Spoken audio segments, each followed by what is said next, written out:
Guys, we need to talk about a new piece of legislation that was introduced this month. It's known as the TRACE Act, which stands for the COVID-19 Testing, Reaching, and Contacting Everyone Act. The bill number just happens to be 6666, which should freak you out right there. I had a few people send me information about this bill, so I went directly to the bill text to see exactly what it said. This bill is only 5 pages long, and on its face, it doesn't seem that serious. It's when you start really digging into the choice of words, which are always intentional, that the hair on the back of your neck will start to stand up. On the first page of the bill, the opening paragraph, which is the summary, says this, quote, "A bill to authorize the Secretary of Health and Human Services to award grants to eligible entities to conduct diagnostic testing for COVID-19 and related activities such as contact tracing through mobile health units and, as necessary, at individuals' residences and for other purposes."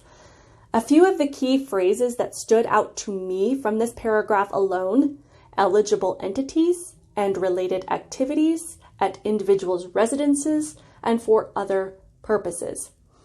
Now, what are related activities and what other purposes are they talking about? This is intentionally vague, so they can pretty much decide what that means as they go.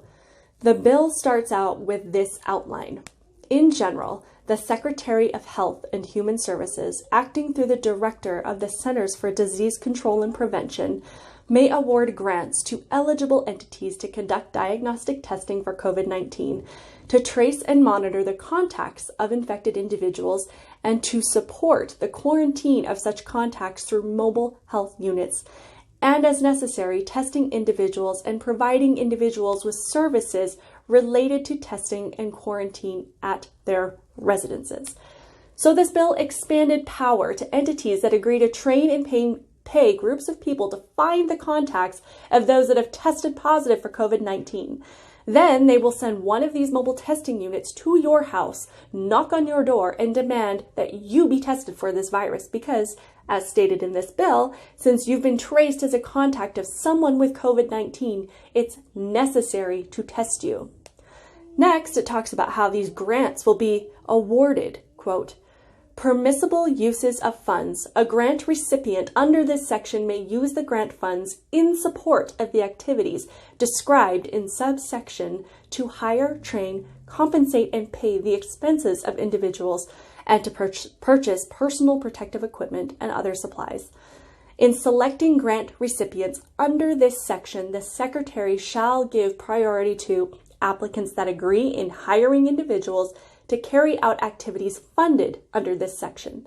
In selecting grant recipients under this section, the Secretary shall ensure that grants are distributed across urban and rural areas." It describes eligible entities as a federally qualified health center, a school-based health clinic, a church, an institution of higher education or a high school, or, quote, "any other type of entity that is determined by the Secretary to be an eligible entity for purposes of this section." So why is this particular bill so concerning? Well, aside from employing your friends and neighbors to participate in community policing, invading your personal property, and forced medical testing, the TRACE Act grants the DHHS head such broad authority as to empower any entity he wants to hunt down people with no reasonable suspicion of threat to public health. Now, as I said, when I first read through this bill, I wasn't sure if this was something that was really going to happen in my community. And then I watched a press briefing directly out of Ventura County, California, from just a few days ago on May 7th, where Dr. Levin, the health director of Ventura County, casually stated, "We are beginning a program today, and it's a pilot program, which will certainly grow into something larger and larger, and that is a community contact tracing program." So yes, I understand we've had different levels of contact tracing all along, but this is where it expands. He says, "We will start with 10 people, and we could bring on more, and we could bring on 50 people. And as the program grows, and as we see the need for it, and as we find more people with COVID-19, we will isolate every one of them. We will find every one of their contacts and make sure they stay quarantined and check in on them every day. And it's not just our county who are bringing people on. There will be thousands and thousands of people hired who will be these contact investigators throughout the state. And this will be occurring in many other states, perhaps all the states in our country. Sounds so nice that they're doing so much to take care of us, right? Well, if that doesn't make you raise your eyebrows, then this next part will scare the hell out of you. And I quote, "We also realize that as we find more contacts, some of the people we find are going to have trouble being isolated. For instance, if they live in a home where there is only one bathroom and there are 3 or 4 other people living there, and those people don't have the COVID infection, we're not going to be able to keep the person in that home. Every person who we are isolating, for instance, needs to have their own bathroom. And so we'll be moving people like this into other kinds of housing that we have available." End quote.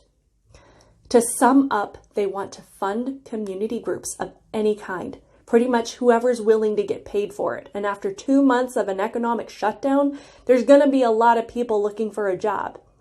They'll continue testing for COVID-19 and tracing contacts of positive cases. And if someone names you as a recent contact, they can send one of these mobile units to your home, force you to be tested because they've been given permission under the guise of being necessary for the safety of public health. And if you test positive, which might show up positive for having already had it unknowingly and developed the antibodies, and you live with other people, they can remove you or anyone else in your home that tests positive to their organized housing facilities. Maybe you, maybe your spouse, maybe your elderly parent, maybe even one of your children. This is insane. Our liberties are under direct attack. We are losing our freedoms little by little every day, and the fear of a single virus is being used as the tool to do it. Constitutional lawyer Robert Barnes notes, quote, "Our founders were intimately familiar with pandemics, viruses, and plagues, yet they did not allow any to suspend our constitutional liberties. Not one word in the Constitution about plagues or pandemics to exempt the government from any of our Bill of Rights." End quote.